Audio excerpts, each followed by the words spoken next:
ಬಾಗೇಪಲ್ಲಿ ಪುರಸಭೆಯ ಎಲ್ಲ ಹೊರಗುತ್ತಿಗೆ ನೌಕರರಿಗೆ ಇಪಿಎಫ್, ಇಎಸ್ಐ ಹಾಗೂ ವೇತನದಲ್ಲಿ ಕಡಿತ ಮಾಡದಂತೆ ಒತ್ತಾಯಿಸಿ ಇಂದು ಜಿಲ್ಲಾಧಿಕಾರಿ ಕಚೇರಿ ಮುಂದೆ ಪ್ರತಿಭಟನೆ ನಡೆಸಿ ಮನವಿ ಸಲ್ಲಿಸಲಾಯಿತು. ಬಾಗೇಪಲ್ಲಿ ಪುರಸಭೆ ಹೊರಗುತ್ತಿಗೆ ನೌಕರರು 16 ಮಂದಿ ಕರ್ತವ್ಯ ನಿರ್ವಹಿಸುತ್ತಿದ್ದು 2020ನೇ ಸಾಲಿನ ಸೆಪ್ಟೆಂಬರ್ ತಿಂಗಳು ಮತ್ತು 2022ರಲ್ಲಿ 7 ಜನ ಹೊರಗುತ್ತಿಗೆ ನೌಕರರನ್ನು ಹೆಚ್ಚುವರಿಯಾಗಿ ಕೆಲಸಕ್ಕೆ ಸೇರಿಸಿಕೊಂಡಿದ್ದಾರೆ.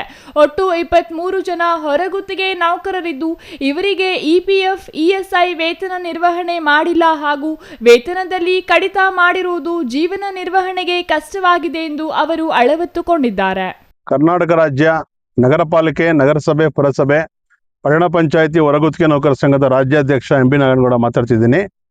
ಇವತ್ತು ಚಿಕ್ಕಬಳ್ಳಾಪುರ ಜಿಲ್ಲೆಯ ಬಾಗೇಪಲ್ಲಿ ಇರ್ತಕ್ಕಂಥ ಪುರಸಭೆಯಲ್ಲಿ ಹೊರಗುತ್ತಿಗೆ ಆಧಾರದಲ್ಲಿ ಕೆಲಸ ಮಾಡ್ತಕ್ಕಂಥ ನಮ್ಮ ವಾಹನ ಚಾಲಕರುಗಳಿಗೆ ಸರಿಯಾಗಿರ್ತಕ್ಕಂಥ ಸಂಬಳ, ಕನಿಷ್ಠ ವೇತನ ಏನು ಸರ್ಕಾರ ನಿಗದಿ ಮಾಡಿದೆ ಕಾರ್ಮಿಕ ಇಲಾಖೆ, ಆ ಕನಿಷ್ಠ ವೇತನ ಈ ಹಿಂದಿನ ಇದ್ದಂಥ ಗುತ್ತಿಗೆದಾರರು ನೀಲಾದ್ರಿ ಎಂಟರ್ಪ್ರೈಸಸ್ ಮತ್ತು ಸಂತೋಷ್ ಎಂಟರ್ಪ್ರೈಸಸ್ ಕೊಟ್ಟಿಲ್ಲ, ಮತ್ತು ಭವಿಷ್ಯ ನಿಧಿಯನ್ನು ಕೂಡ ಕೊಟ್ಟಿಲ್ಲ, ಇಎಸ್ಐಯನ್ನು ಕೂಡ ಪಾವತಿಸಿಲ್ಲ.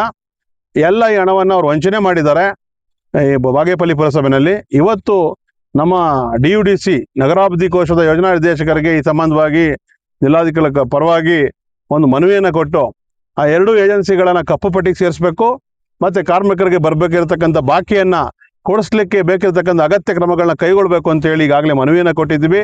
2022ರಲ್ಲಿ ತಿಂಗಳ ವೇತನ 13,170 ಇದ್ದು ಜುಲೈ ತಿಂಗಳ ವೇತನವನ್ನು ನೌಕರರ ಖಾತೆಗೆ ಜಮಾ ಮಾಡಿಲ್ಲ.